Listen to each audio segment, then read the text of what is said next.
ओम श्री सद्गुरवे नमः। सभी सम्माननीय श्रोताओं को सादर नमन। जय गुरु। सद्गुरु महर्षि में ही परमहंस जी महाराज के शब्दों में पूज्य बाबा देवी साहब के संस्मरण श्रृंखला के अंतर्गत आज इसका द्वादश भाग लेकर आपके समक्ष प्रस्तुत हूँ। इसके पूर्व भाग में हमने देखा था कि दो अद्भुत प्रसंगों में किस प्रकार परम पूज्य बाबा देवी साहब ने अपने शिष्यों की श्रद्धा को देखते हुए अपना अपने नियम बदल दिए थे और उनका चढ़ावा स्वीकार किया, उन्हें चरणामृत और प्रसादी भी दी।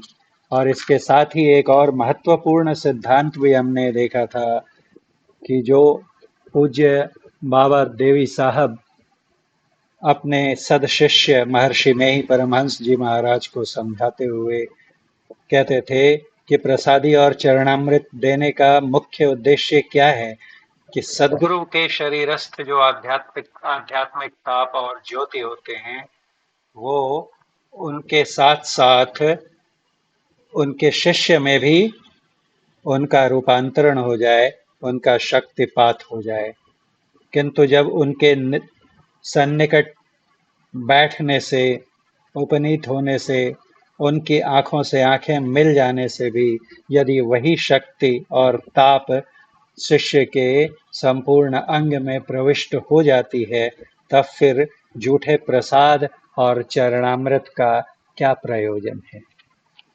इसके उपरांत हम लोग चलते हैं आज एक और अत्यंत प्रेरक प्रसंग की ओर, जिसमें परम पूज्य बाबा देवी साहब ने गुरु महाराज को समझाया कि गुरु के समक्ष शिष्य की भावना किस प्रकार होनी चाहिए।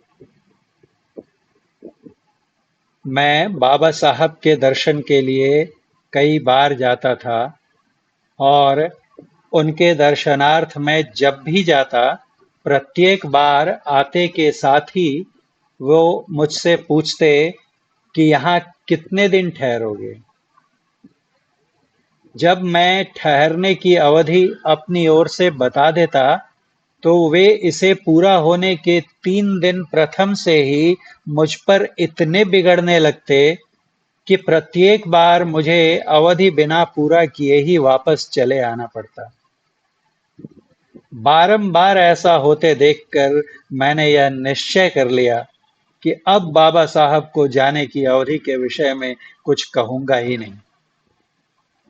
अब आने पर जब भी बाबा साहब पूछते कि कितने दिन यहाँ रहोगे, तो मैं इसका कोई उत्तर नहीं देकर उसी जगह मौन धारण किए रहता। फिर जिस दिन जाने की इच्छा होती, उस दिन जाकर प्रणाम करके जाने का आदेश मांग लेता। इस बार जब गोरखपुर से जाने की इच्छा हुई, हुआ ये कि एक बार 1916 ईस्वी में परम पूज्य बाबा देवी साहब गोरखपुर पधारे थे और वहां से उन्होंने महर्षि में ही परमहंस जी महाराज को पत्र लिखा था कि गोरखपुर आकर मुझसे मिलो। और उनका आदेश पाकर ये गोरखपुर गए थे। गोरखपुर में वहाँ उनके दर्शन किए और वहाँ पर एक और बड़ा ही रोचक प्रसंग आया था बांसुरिया बाबा का, जिसे मैं इसके अगले भाग में आपके साथ साझा करूंगा। तो इसलिए यहाँ पर जो जिक्र कर रहे हैं गोरखपुर की गुरु महाराज, वो इसी संबंध में है, 1916 ईस्वी में जब ये गोरखपुर गए थे। इस बार जब गोरखपुर से जाने की इच्छा हुई, तो अपना सारा सामान बांधकर बाबा साहब के पास आज्ञा लेने के लिए गया। देखते ही बाबा साहब ने पूछा, जा रहे हो क्या? मैंने कहा, जी हाँ। मेरे जी हाँ कहते ही बाबा साहब मेरी पीठ पर बैठ गए और बोले, मैं नहीं जाने दूंगा। जाओ तो कैसे जाते हो? मैंने कहा, तो नहीं जाऊंगा। ऐसा कहकर उस दिन मैं ठहर गया। दूसरे दिन प्रणाम करते ही बाबा साहब ने कहा, अच्छा, अब तुम चले जाओ।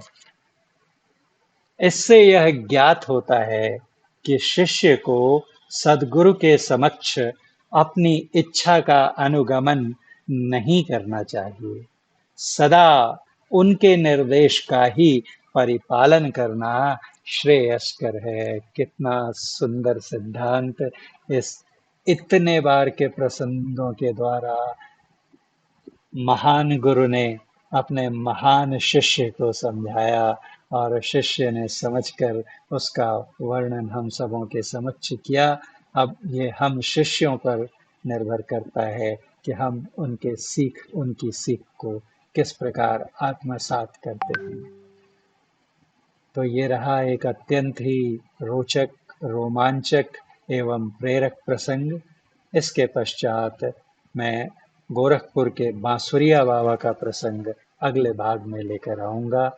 तब तक के लिए एक बार फिर से वाहे गुरु, जय गुरु, नमस्ते।